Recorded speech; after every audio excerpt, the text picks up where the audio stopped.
Good morning, class 10. Oh, sorry, class 11. Get ready for your accounts class. So today we start with chapter 9. जिसका name है Books of Original Entry.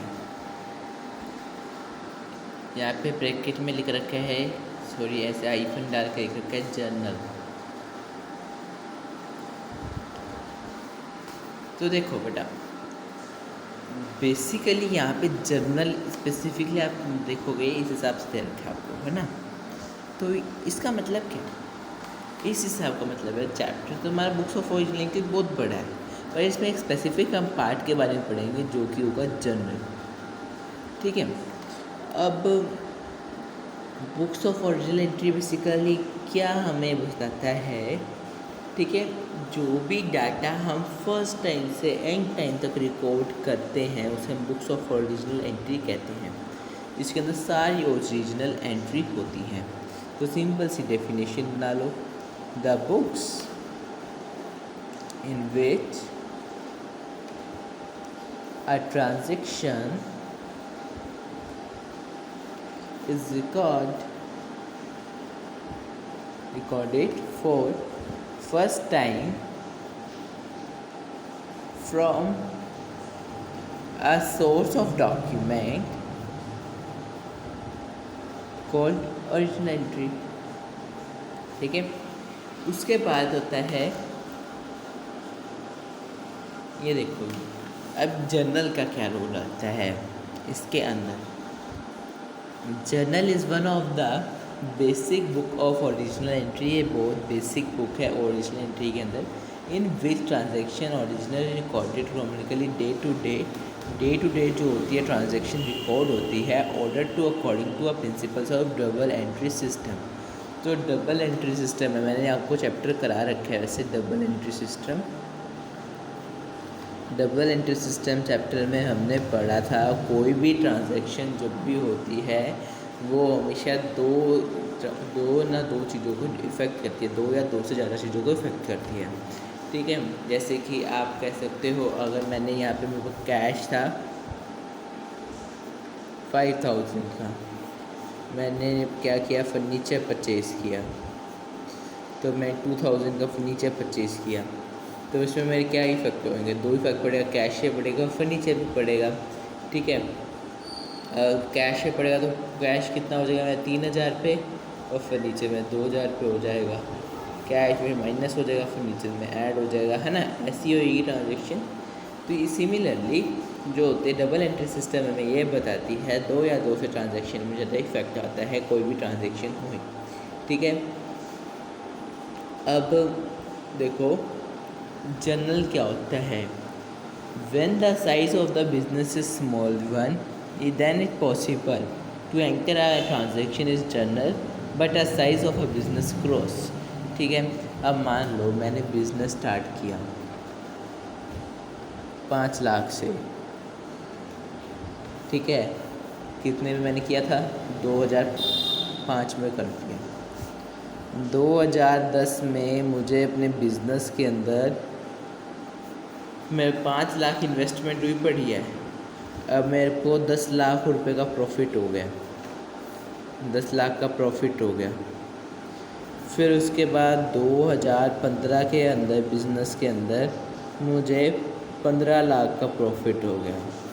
ऐसे 2020 के अंदर business के अंदर मुझे 16 लाख का प्रॉफिट हो गया या 18 लाख का. ऐसे 2022-25 के अंदर बिज़नेस के अंदर मेरे को 25 लाख का प्रॉफिट हो गया मान लो. तो अब हम क्या करेंगे, हमें पर पैसा हमें पता है कि ये भी बिज़नेस पे हर साल में हर 5 साल 10 साल बाद इतना प्रॉफिट आता ही है. ठीक है. तो हम क्या करेंगे, बिज़नेस को क्या करेंगे, एक्सटेंड करेंगे. हमें पता है इतना अच्छा बिज़नेस चल रहा है तो इसको और बढ़ाते हैं.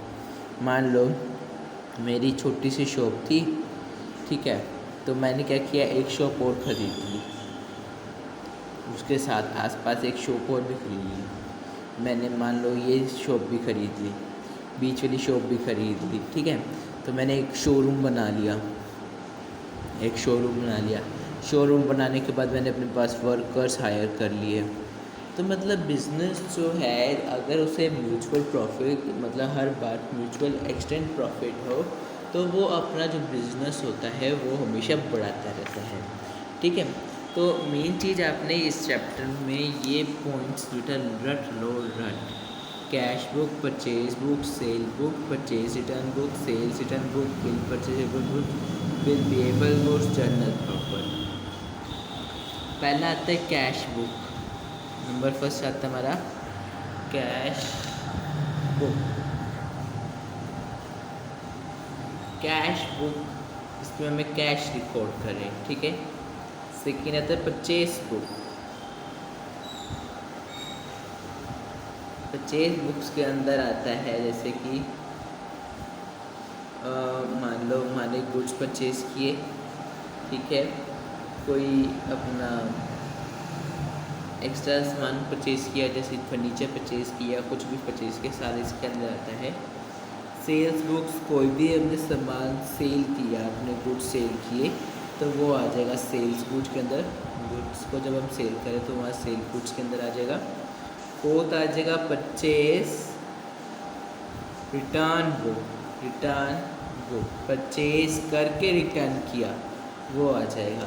तो मान लो जैसे कि मैंने ना राम से मैंने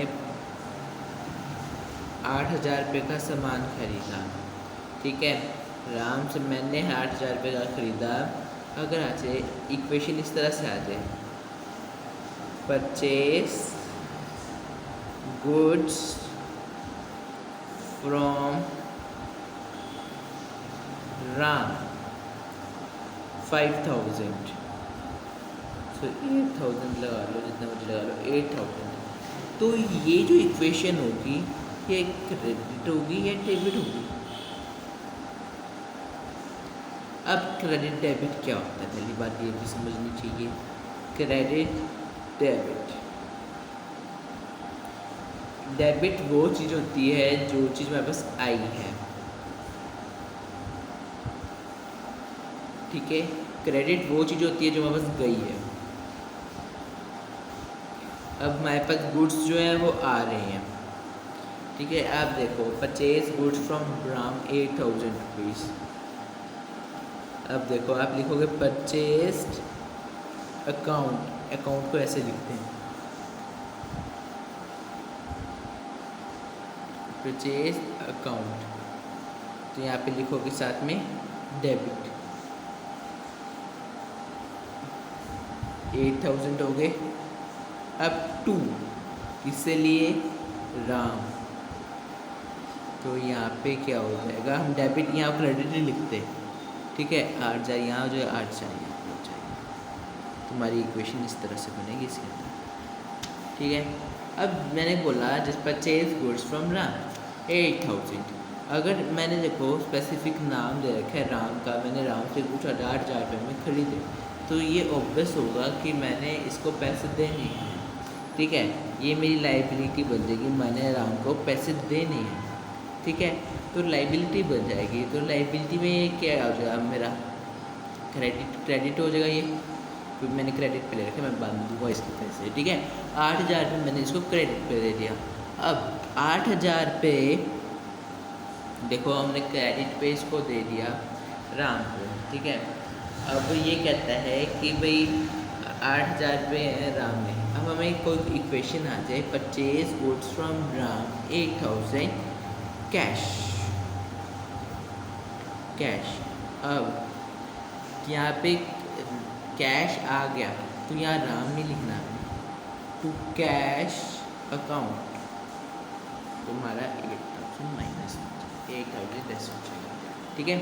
अब नंबर 5th अकाउंट पे लिखो सेल्स रिटर्न बुक।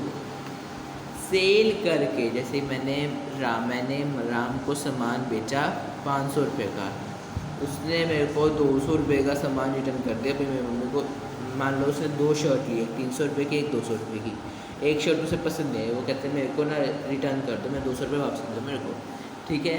सेल करके जो हमने रिटर्न आया वापसी आ गया तो बुक हो जाएगी, ठीक है। ऐसे बिल रिसीवेबल, बिल रिसीवेबल में क्या होता है बेसिकली,